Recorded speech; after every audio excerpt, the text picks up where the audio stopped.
So, Jessica, we're really excited about you coming to BABCP conference in Manchester in July this year. And could you give us an overview of what you're going to cover in your workshop and keynote talk at the conference? Of course, I'm so excited to be joining you all this summer. The talk, I'll start there, is going to be an overview of what my lab and what 3 decades of research before my lab has learned about single session approaches to reducing mental health problems, particularly in young people. This is a topic that my team of close to 25 researchers in the US has been studying for the past 5.5 years.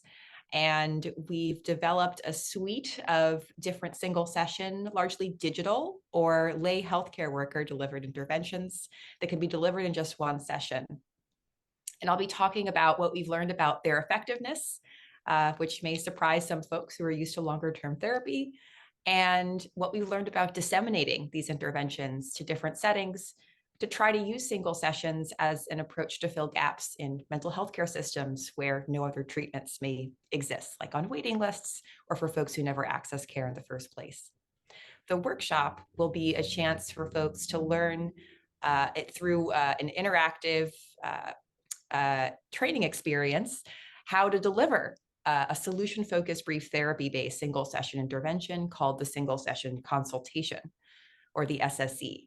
The SSC is designed to support people who are on long waiting lists for treatment. It's usable with both adolescents and adults, and it's what we call problem agnostic. So it can be used regardless of the problem or clinical presentation that someone is showing up with for treatment.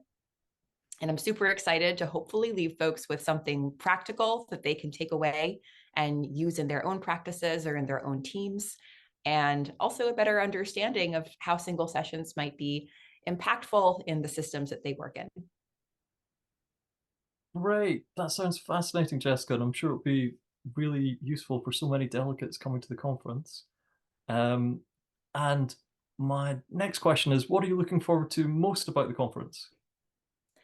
I am truly looking forward to connecting in person with so many colleagues in the UK that I've been in touch with primarily over Zoom over these past several years. Some of them I haven't ever met face to face. So it'll be a really exciting opportunity to connect with people who I either haven't seen very much in recent years or who I haven't ever met, but have worked together with for years. So looking forward to meeting a lot of folks. Excellent. Oh, we look forward to welcoming you to Manchester in July. Thanks so much.